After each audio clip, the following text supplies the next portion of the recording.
Bom dia, boa tarde ou boa noite, conforme a hora que você esteja vendo isso. Nós estamos aqui hoje com Alceu Castilho, que é geógrafo e jornalista formado pela USP e trabalhou na grande imprensa até onde ela existia mais ou menos, não é? Ou seja, até o ano 2000, quando ele saiu, fundou a agência Repórter Social. Ele sempre foi um jornalista premiado, tanto na grande imprensa como nesse seu trabalho de agência de repórter social. E em 2012 ele lançou o livro Partido da Terra, Como os Políticos Conquistam o Território Brasileiro, da editora Contexto. E na onda de debate sobre esse livro, ele fundou em 2016 o bem-sucedido observatório jornalístico chamado De Olho nos Ruralistas.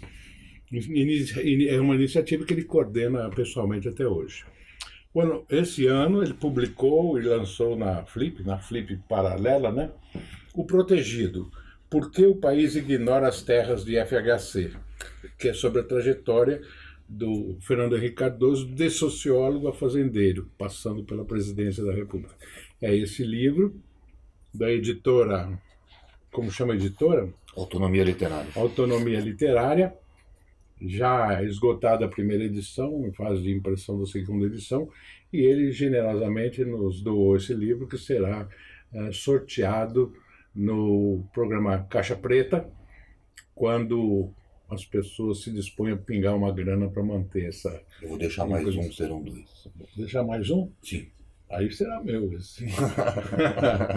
Então, quem estiver interessado nesse livro, participe da pingação de grana no Caixa Preta e do sorteio. O seu, acho que nós temos uma pauta extensa para conversa, mas eu queria te fazer uma pergunta primeira, que você nos dê uma ideia de como funciona o De Olho no Ruralista, nos ruralistas. Inicialmente, como é que se estrutura esse trabalho, né?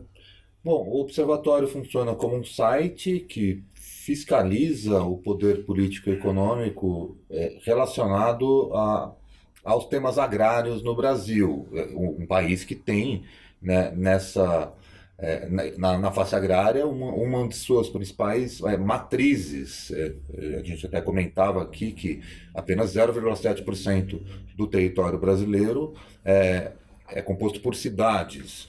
Então, temos um país agrário e um território continental que muitas vezes é esquecido. E aí quando acontece algo espetacular, como queimadas em alta escala, a gente se lembra dele. Então o observatório ele procura identificar os grandes proprietários de terra no Brasil, identificar os nós desse modelo, que normalmente é coberto de modo acrítico pela grande imprensa, o modelo do agronegócio, em um país onde a principal emissora de televisão faz uma campanha chamada O Agro é Pop, tirando o negócio, né, da palavra.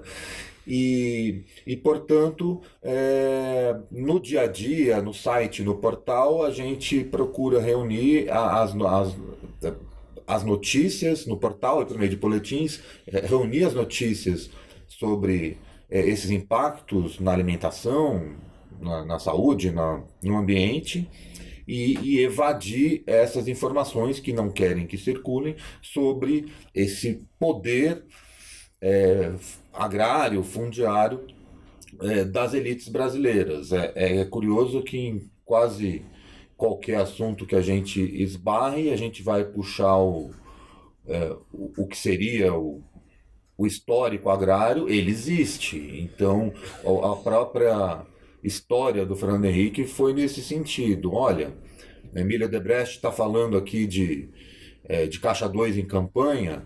Tá, vamos ver aqui no nosso tema quais as possíveis conexões com o Fernando Henrique.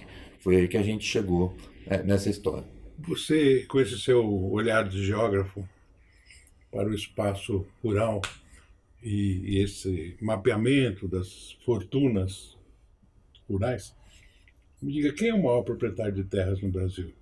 Sabe que eu não sei dizer? Porque é uma caixa preta ainda, o INCRA, ele não evade como deveria essas informações. A gente tem grandes empresas com centenas de milhares de hectares, o próprio Daniel Dantas, o banqueiro, ele tem 500 mil hectares no sudeste do Pará, é muita coisa, mas tem empresas com centenas de milhares de hectares, até com milhões de hectares, empresas de celulose, por exemplo.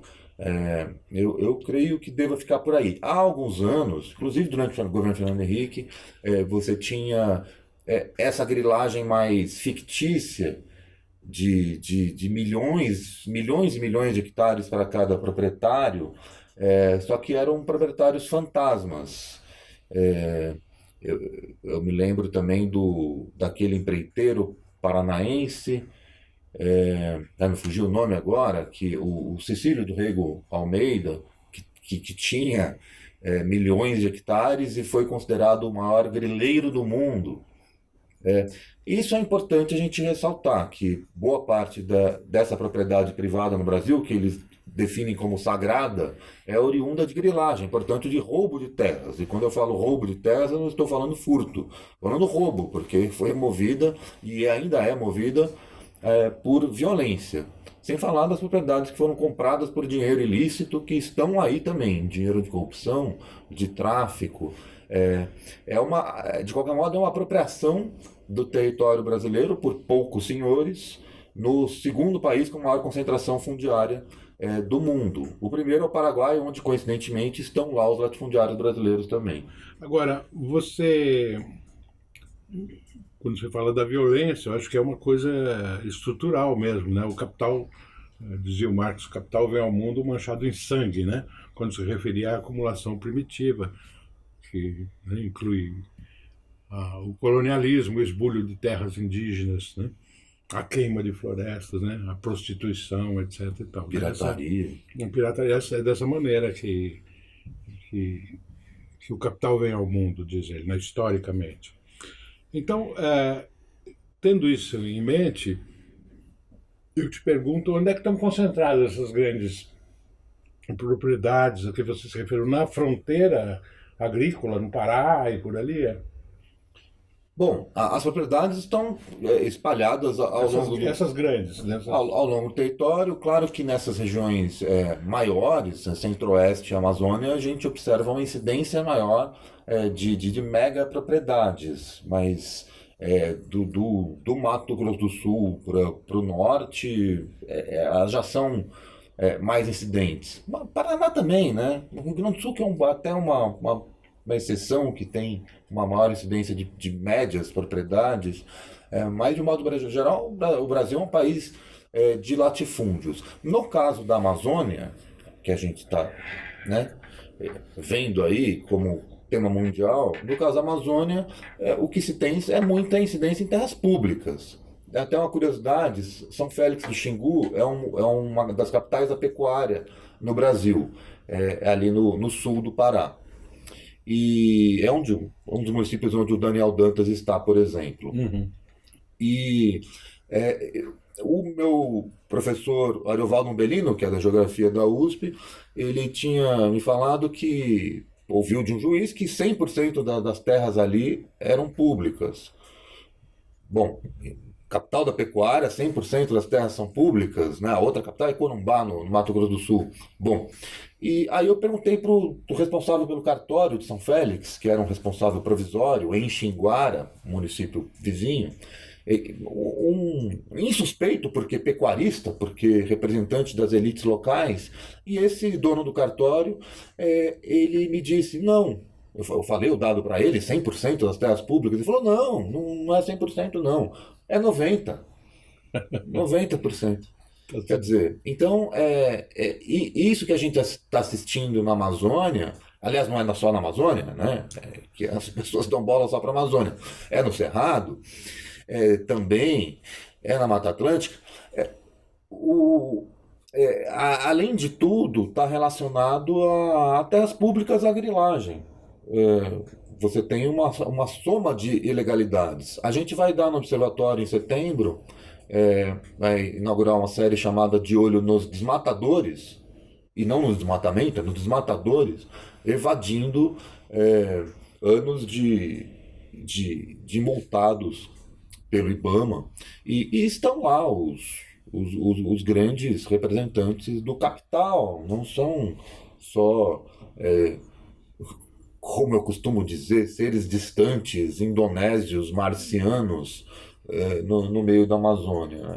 É o PIB brasileiro, que gosta de posar de limpinho e cheiroso.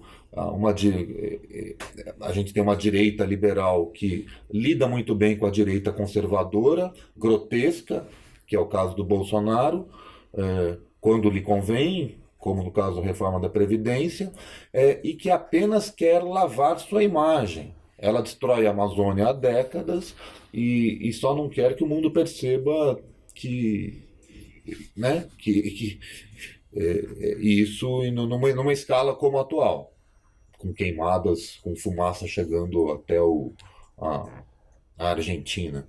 Você observando esse agro, já que nós aqui procuramos tratar com ênfase a questão dos agrotóxicos, né? O que você tem a dizer sobre isso, né? A relação entre esses grandes empresários e o agrotóxico? A gente até fez, mais no início do ano, uma série contando quem ganhava com isso, quem são as empresas que ganham, porque a gente tem essa mega liberação de agrotóxicos, que vocês já trataram aqui também, recorde, de qualquer forma, é algo que também ocorre historicamente. O que o Bolsonaro costuma fazer é pisar no acelerador. E a gente foi atrás dos donos das empresas que ganham dinheiro com isso. A gente está falando de capitalismo. Até me parece curioso falar em contra-hegemonia, sem dar nome ao modo de produção onde a gente vive há séculos. Aliás, nem é uma questão apenas de esquerda, né? O sistema, ele está aí. E tem muita gente distraída em relação ao seu funcionamento. Bom, então, entre essas empresas estão conhecidas multinacionais, um caso mais famoso, como o da Syngenta, mas também empresários nacionais. A gente levantou uma empresa gaúcha com tentáculos no Mato Grosso, por sua vez com mega latifúndios no Mato Grosso. Então, ganha-se de um lado e do outro, ganha-se com uma indústria agropecuária que envolve os agrotóxicos, que envolve os pesticidas, com todas as suas consequências, mas também essas pessoas participam de um movimento rentista, um movimento da renda da terra que é expansionista. O capitalismo é expansionismo em si, e o movimento rentista também é expansionista. A consequência disso é a seguinte: expansão agropecuária, expansão das madeireiras que fazem parte do mesmo pacote. Então, a pessoa que alimenta que envenena o nosso alimento, o sócio da empresa que envenena o nosso alimento também é artífice dessa expansão expressada em mega queimadas atualmente. Para se entender o país, precisa se entender a questão agrária, e para se entender a globalização, hoje também é preciso entender de questão agrária, porque existe uma disputa por terras, uma disputa por água, protagonizada por algumas das principais empresas, alguns dos principais fundos de investimento do mundo. A terra não é um detalhe, a terra e a água não são um detalhe nessa história toda. E, curiosamente, o fogo, outro elemento, pode ser um indicativo mais explícito do que acontece pelo mundo. Se a gente pensar o processo como um todo, quer dizer, há uma sequência lógica, histórica, né? Na ocupação desses territórios da Amazônia. Primeiro vem a mineração, né, em terras indígenas, vem os madeireiros que tiram a madeira nobre, depois vem a corrente, né, que derruba as árvores que sobraram, que bota fogo, daí vem o gado e depois a soja com seus venenos e tudo mais, né? Nessa sequência, você acha que toda ela é comandada pelo grande capital agrário ou não? Porque no passado, digamos nos anos 50, né, 60, quer dizer, havia uma expansão dessas frentes agrárias, né, onde você tinha o pequeno agricultor, né? Acho que até a época da ditadura, né, as agrovilas do Médici, etc., eram coisas que incorporavam pequenos agricultores gaúchos, etc., né? Hoje continua, vamos dizer, essa frente de expansão protagonizada por pequenos agricultores, ou você acha que já entra o grande capital de cara? Bom, é claro que o processo é sempre dinâmico. No caso dessa expansão das commodities, você tem até o garimpo. O garimpo, você tem muitos protagonistas pequenos, os garimpeiros, né? Antes até dos madeireiros chegam os garimpeiros, né? Essas terras onde vivem povos isolados, por exemplo, primeiro os garimpeiros, depois os madeireiros, mas é tudo Cadeia. uma cadeia. E agora, é claro que os médios e os grandes, eles ocupam um território maior, né? E historicamente esse processo de expansão ele é racista, inclusive. Não é à toa que essa colonização tenha sido protagonizada, inclusive durante a ditadura, por gaúchos, por paranaenses. Eu lembro que no oeste do Paraná, a família do Blairo Maggi, do ex-ministro da Agricultura, foi para lá, o senhor André Maggi, que dá nome à empresa deles, ele foi para lá num processo de branqueamento do oeste do Paraná e de expulsão dos indígenas. Depois eles migram para o Mato Grosso. A gente publicou recentemente uma série sobre as terras da família Dallagnol, no Mato Grosso, no noroeste do Mato Grosso, um município chamado Nova Bandeirantes, e é Nova Bandeirantes porque tem a Bandeirantes no Paraná, e Bandeirantes já é um termo significativo. Então, é um processo de destruição de terras, nesse caso, durante a ditadura dos Dallagnol. Quando eu falo Dallagnol, é pai, mãe, avô, tios, envolvidos em desmatamento, inclusive, outro tema ignorado pela grande imprensa brasileira, por sinal, processo de branqueamento, já que essas mesmas terras não são dadas para pequenos agricultores, para camponeses de origem indígena e negra. Não são. Esses disputam as terras como sem terra ou com outro tipo de organização, e são as pessoas que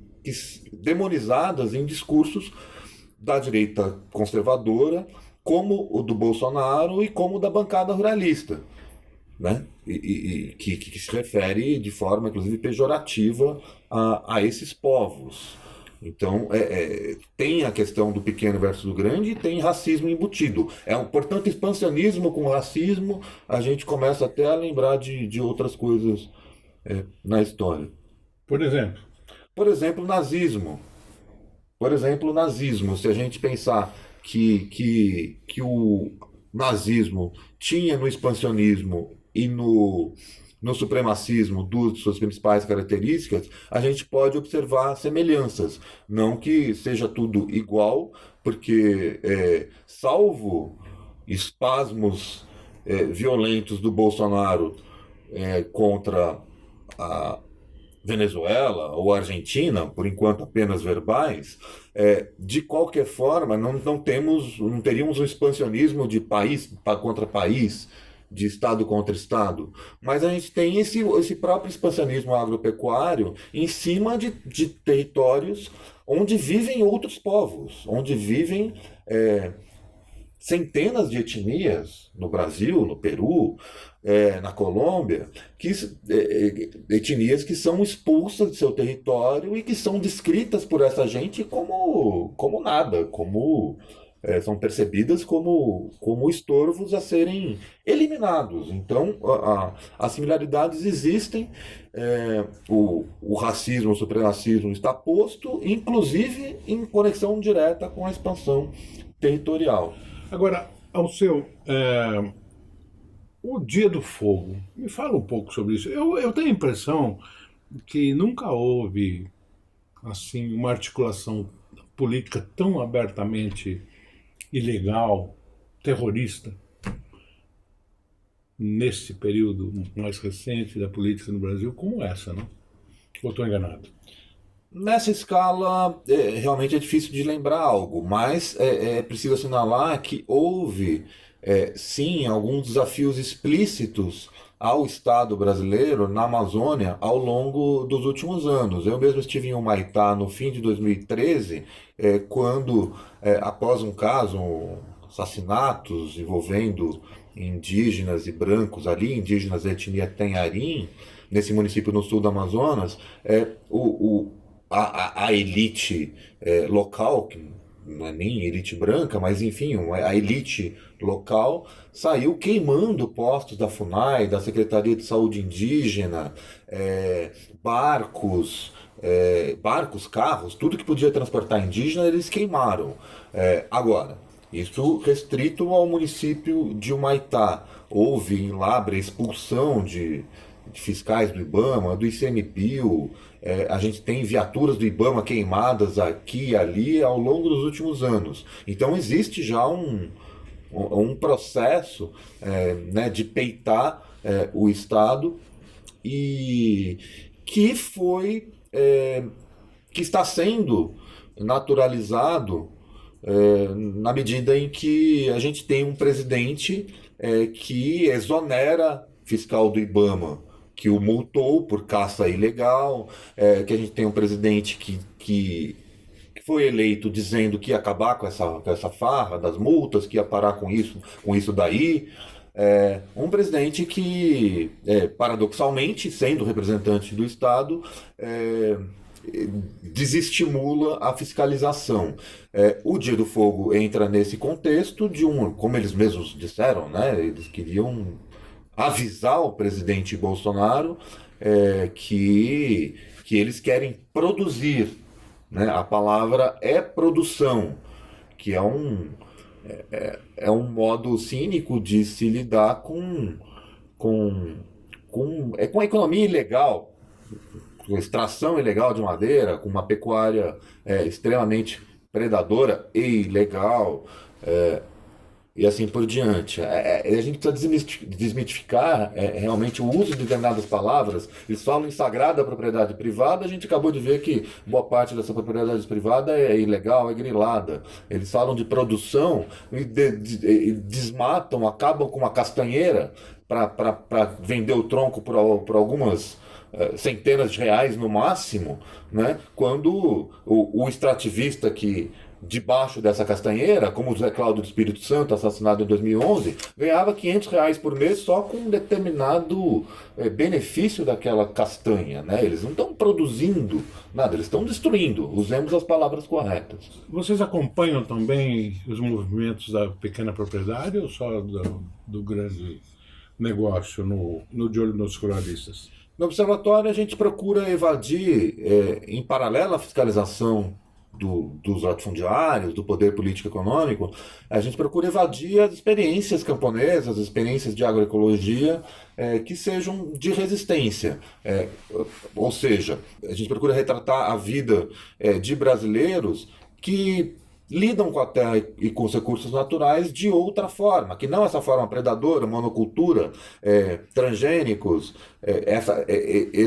esse formato que prejudica a biodiversidade. Sim. Ou a sociobiodiversidade.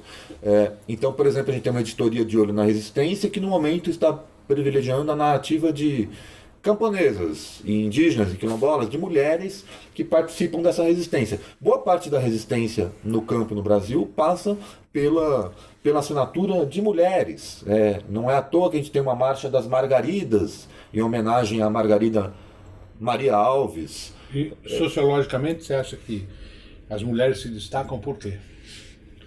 talvez mais do que sociologicamente, antropologicamente, tem uma relação da mulher com a terra ancestral, tanto que existem as expressões Pachamama, Terra Madre, né, variando com os países. Você tem a relação do cultivar com o feminino de um modo geral.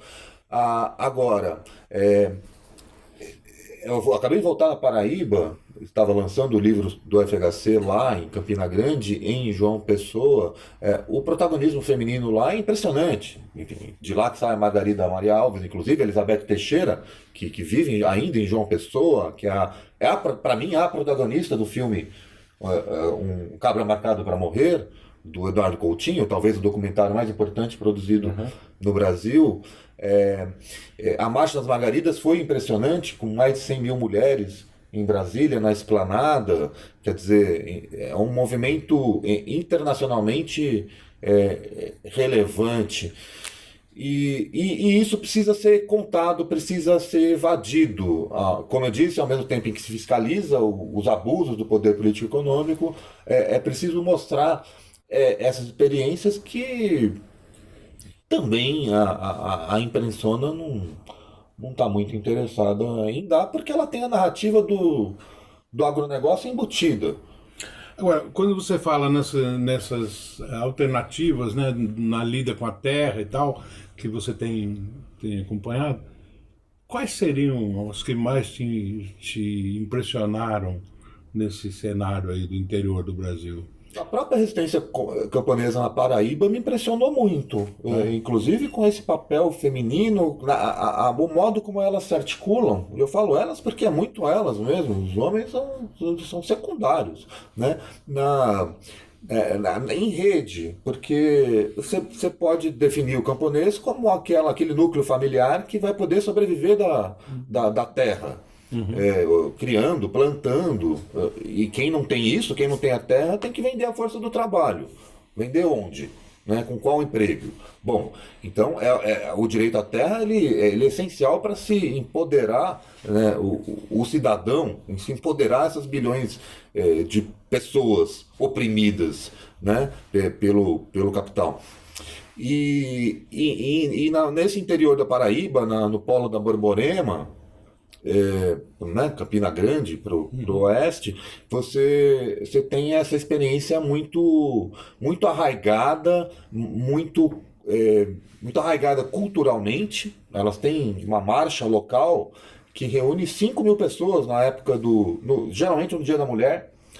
Neste ano foi no 14 de março, em homenagem a Marielle Franco. A gente tem numa escala maior a produção de arroz orgânico do MST no Rio Grande do Sul, que já se tornou mais famosa. É uma lógica já até de escala, mas me parece que o mais importante seja perceber que essas experiências locais são importantes economicamente para a gente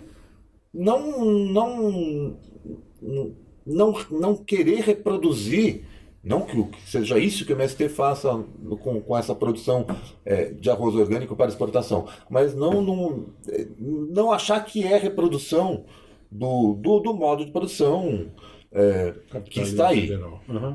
Concentrador, de terra, de renda. Vamos entrar nesse livro, então.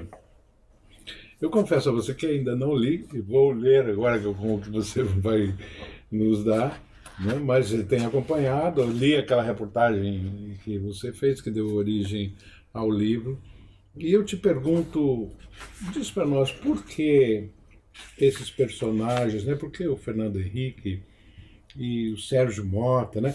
Eu acho que não são exatamente esses trogloditas do agro que você acompanha e observa, né? São pessoas do asfalto, pessoas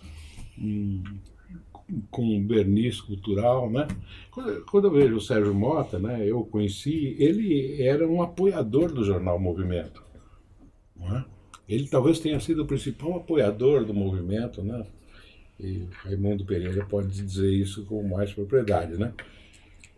Então, como é que essas pessoas são envolvidas nessa questão agrária? Como é que se tornam interessados nisso? Pois é, o livro tem pelo menos um capítulo sobre o Sérgio Mota, sobre essa entrada dele nesse universo agrário. De fato, o Sérgio Mota era de esquerda na época, né? Ação Popular e movimento, e depois ele ganha um cargo até, né, durante ainda o governo militar, Figueiredo, salvo engano, ligado à agricultura, e aí compra a fazenda, pega gosto por isso, e ainda no interior paulista, e depois convence o amigo Fernando Henrique a montar essa empresa, essa fazenda inicial do Fernando Henrique e Filhos em Minas Gerais, em Buritis, próximo de Brasília. Aí o Sérgio Mota acaba morrendo, em 99, salvo engano, e aí a gente tem uma sociedade entre Fernando Henrique e Vilma Mota, e depois, só que com a administração de um personagem, que é o segundo personagem mais importante desse livro, que é o senhor Jovelino Mineiro, e depois Jovelino Mineiro fica dono da fazenda junto com os filhos, 3 primeiros filhos de Fernando Henrique, Paulo Henrique, Beatriz e Luciana Cardoso. Eles realmente pegam gosto pela coisa. O Fernando Henrique vende touros em rancharia, numa propriedade desse Jovelino Mineiro, que na época ainda era, salvo engano, do Roberto de Abreu Sodré, sogro do Jovelino. Ele se envolveu com a genética bovina, né? Isso, o Jovelino Mineiro é um dos expoentes da genética bovina no Brasil, e o Fernando Henrique acabou entrando nessa, vendendo touro também, ao contrário desse canavial que ele tem agora em Botucatu com os filhos. Mas de fato, o Sérgio Mota, o que mais surpreende nessa história são personagens com essa até estirpe intelectual, começarem a adotar práticas que são essas das mais tradicionais, no pior sentido do termo, das elites agrárias no Brasil. Como o caso do canavial em Botucatu, uma história até de especulação imobiliária, uma coisa canhestra, praticada por elites locais. Aí de repente aparece lá o príncipe da sociologia brasileira, comprando fazenda, botando dinheiro num canavial em área de mananciais, e para ganhar colar, aí doa uma fazenda por R$5 para a prefeitura tucana.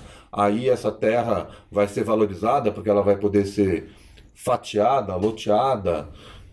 Um canavial é uma coisa das mais inóspitas, né? Você não tem porteiro, você não tem alguma fachada, é apenas a cana de açúcar, inclusive em área de proteção permanente.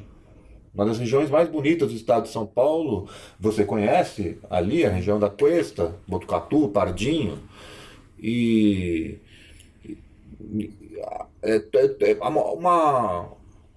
um canavial, ele é tudo menos a expressão que mais se esperaria de alguém que deu aula na Sorbonne, de alguém que frequenta Paris. Mas por que essa sedução? De onde você acha que vem? De uma nostalgia da elite brasileira para o passado rural? De onde vem isso? Porque é evidente que se ganha dinheiro na indústria também, não é? Nas indústrias de ponta, né? Na tecnologia. Por que essa regressão? Por que essa ruralização? A capa do livro é ilustrativa em relação a isso, se a gente puder mostrar aqui. Sim, sim. Porque ela mostra o FHC de botas. A gente pensou em colocar lá em cima do cavalo, outras opções, ele com touro e não sei o quê. Mas essa foto com ele de botas é a mais emblemática, porque remete ao quê? Remete ao caudilismo. Ela parece o Getúlio Vargas na foto. E isso o presidente sociólogo. Me parece que tem aspectos, portanto, simbólicos aí, as botas remetem a isso, ligados ao velho coronelismo, ligados às velhas tradições da política brasileira. faz parte essencial do coronelismo, além do mandonismo local, político, a ostentação. A gente falava do Eduardo Coutinho aqui, o melhor filme sobre coronéis no Brasil foi um documentário do Eduardo Coutinho no Globo Repórter, que hoje tem status de filme, que se chama Teodorico, Imperador do Sertão, sobre o senhor Teodorico Bezerra, um coronel no Rio Grande do Norte. Eu caí nos temas agrários, por sinal, a partir de apuração política, percebendo essa ostentação entre os congressistas brasileiros. Em algum momento, eu acho que essa mosca azul, e muito específica, né, picou o Fernando Henrique também. É claro que assim, tem coisas que podem ser casuísticas. A Miriam Dutra, mãe do filho caçula do Fernando Henrique, diz que ele comprou a fazenda com o Sérgio Mota para poder vê-la nos fins de semana. Buriti fica muito perto. A fazenda Córrego da Ponte ficava muito perto de Brasília. Quando o Fernando Henrique ainda era presidente, a Miriam Dutra era jornalista da Globo em Brasília. Então tem um aspecto um tanto casuístico, mas que ele pegou o gosto, pegou porque foi vender touro. Você tem uma certa fluidez nesse dinheiro aí, gente que fala de genética bovina, Jovelino Mineiro e genética bovina, o dinheiro circula de uma forma extraordinária. Quando o Fernando Henrique vendeu touros em rancharia, nessas terras do Jovelino Mineiro, do Abreu Sodré, o governador biônico, Abreu Sodré, sogro do Jovelino Mineiro, quando o Fernando Henrique vendeu terras, vendeu touros lá, o comprador foi o pai de um ex-conselheiro do Tribunal de Contas do Estado, está no livro, o nome me foge agora, mas um conselheiro afastado por corrupção. E o pai com terras no Mato Grosso do Sul, esse pai do ex-conselheiro, diz que comprou os touros do Fernando Henrique pela amizade que ele tinha com o Fernando Henrique. Então a gente está falando de um país onde não existe só a lógica econômica, existem simbolismos embutidos, existem relações de compadrio e de amizade. Não à toa, esse Jovelino Mineiro é compadre do Fernando Henrique, o filho dele, o Bento Mineiro, afilhado do Fernando Henrique, assoprava as velhinhas do bolo do Fernando Henrique nos aniversários do presidente no Palácio da Alvorada. Então, se a gente pensar só em renda da terra ou capital, a gente não vai entender o capital simbólico embutido. Agora, você acha que essa identificação vai até onde? Você é atento, né, aos movimentos políticos, à dimensão política da vida social, e eu te pergunto, o Fernando Henrique, presidente, favoreceu abertamente o agronegócio? Como é que é isso? Como é que é a relação dele como presidente da República com esses interesses aos quais ele veio se somar depois? Tá, bom, a gente como jornalista não tem obrigação e não tem nem a prerrogativa de denunciar, de apontar crime e nada, né? Porque isso é de atribuição de outras instituições. A gente conta histórias. De qualquer forma, sim, para o governo do Fernando Henrique, ele favoreceu bastante o agronegócio, ele praticamente consolidou a expressão agronegócio, consolidou a expressão agricultura familiar, que é um termo que vem do Banco Mundial, em oposição a uma palavra que atravessa séculos, que é a agricultura camponesa. Então, no Ocidente como um todo se fala em camponês, à exceção de dois países de camponês, à exceção de dois países que são o Brasil e os Estados Unidos. Então, mas aqui nós também tivemos camponeses, as ligas camponesas, por exemplo, né? Sim, mas isso foi sendo apagado com o tempo, e particularmente nas últimas décadas, com a consagração da expressão agricultura familiar, que é uma estratégia de absorção, de associação da agricultura familiar ao agronegócio. Ora, a agricultura familiar pode ser um monte de coisa. A família Dallagnol, com pecuária no Mato Grosso, com 400 mil hectares, é uma família, não é uma família? Ou a família do Cecílio Rego Almeida, né? São famílias. O que caracteriza o modo de produção é outra coisa, né? Quer dizer, o modo de vida, no caso camponês, é outro tipo de relação com a terra. Agora, não só no governo, o Fernando Henrique favoreceu o agronegócio, promoveu o agronegócio, como e demonizou sem terra, e criminalizou sem terra, inclusive despejou o MST com o exército dessa fazenda em Minas, mas também também após o governo, na Fundação FHC, o Fernando Henrique promoveu e promove o agronegócio. Tem um dado importante que é o seguinte: a Fundação FHC ela funciona no mesmo prédio que a Sociedade Rural Brasileira.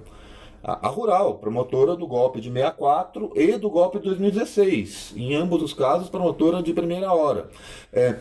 E no mesmo prédio, em outro andar, por escolha do Jovelino Mineiro. Esse que o Fernando Henrique, o compadre que o Fernando Henrique chama de Nê. O Nê precisa ser melhor conhecido pela população brasileira, porque ele aparece em todas em relação ao Fernando Henrique. É ele quem organiza o jantar no Palácio da Alvorada, que financia o Instituto FHC, hoje fundação, inclusive com a presença do Emílio Debrecht. Aliás, esse Jovelino Mineiro é sócio do Emílio Debrecht, numa empresa de genética, né? Já foram representados numa assembleia pelo advogado do Fernando Henrique, senhor José de Oliveira Costa. O Ney, o Jovelino e o Fernando Henrique recebem o Emílio Debrecht no Palácio da Alvorada durante o governo. O Ney não tinha nenhuma função no governo. Estava lá recebendo um empreiteiro junto com o Fernando Henrique. Quem conta isso é o Fernando Henrique, nos diários da presidência. O Ney está em todas. Ele é o cara do apartamento em Paris também, porque o apartamento em Paris era do Roberto de Abreu Sodré. Esse Jovelino é definido pela Miriam Dutra como o operador do Fernando Henrique. Então, por que é um personagem tão ignorado pela grande imprensa? O prefeito de Botucatu agradeceu a doação de terras lá para o Canavial, para a construção da represa do Rio Pardo, entre essas terras, parte do Canavial do Fernando Henrique, agradeceu em nome do Jovelino Mineiro. Ora, mas o Jovelino Mineiro não tem terra lá? Não tem, naquele local ele não tem terra. Quem tem terra é o Fernando Henrique, e ele até tinha e vendeu para um grupo holandês, que é contíguo. As terras do Fernando Henrique são contíguas às antigas terras do Jovelino Mineiro. A relação existe. Mas por que o prefeito de Botucatu agradece em nome do Jovelino Mineiro? Então, além de ter confusões entre público e privado, você tem confusões entre privado e privado. Onde que acaba a vida do Ney e começa a do Fernando Henrique? É um tema a ser esmiuçado ainda. Quando você fala que a grande imprensa ignora esses fatos, você está querendo fazer ela renascer? Você acha que isso vai acontecer? Porque eu vejo o Observatório como uma pós-imprensa que morreu, entendeu? Mas parece que você tem esperança de que a Folha e o Estado tome juízo. Não, esperança não. Inclusive, me parece que eles estão assinando embaixo do que diz o livro. Mas algum poder eles ainda têm, claro que não mesmo que tinham anteriormente. Se a gente pensar na Globo, ainda o poder extraordinário, o poder das emissoras de televisão, regionalmente, isso é muito significativo. Quando a gente viaja pelo país, a gente vê o poder da emissora local de televisão. Não necessariamente essas pessoas conhecem o De Olho nos Jornalistas, ou o Nocaute, ou o Diário do Centro do Mundo, ou a Ponte Jornalismo, e por aí vai. A gente esperaria não uma cobertura simpática do livro, não é isso, mas no mínimo uma referência ao fato de um dos presidentes mais importantes da história da República ter um canavial. A gente precisa cobrar ainda assim, por uma questão de honestidade intelectual. Não é possível que um sítio em Atibaia, atribuído a um ex-presidente, tenha tanto destaque na grande imprensa, um sítio com pedalinhos, né? E um canavial, uma fazenda, um canavial em área de mananciais, em área de proteção permanente, inclusive, com uma história nebulosa de especulação imobiliária, não ganha uma linha. É muito desproporcional. Eu não vou esperar, proporcionalidade de forma nenhuma, mas silenciamento absoluto também chega a ser explícito, né? Eu, eu me dou por satisfeito com essa sua última fala. Eu espero que você que está nos assistindo acesse o site de Olho nos Ruralistas, se você ainda não conhece, cujo endereço está aqui, aparece aqui na tela.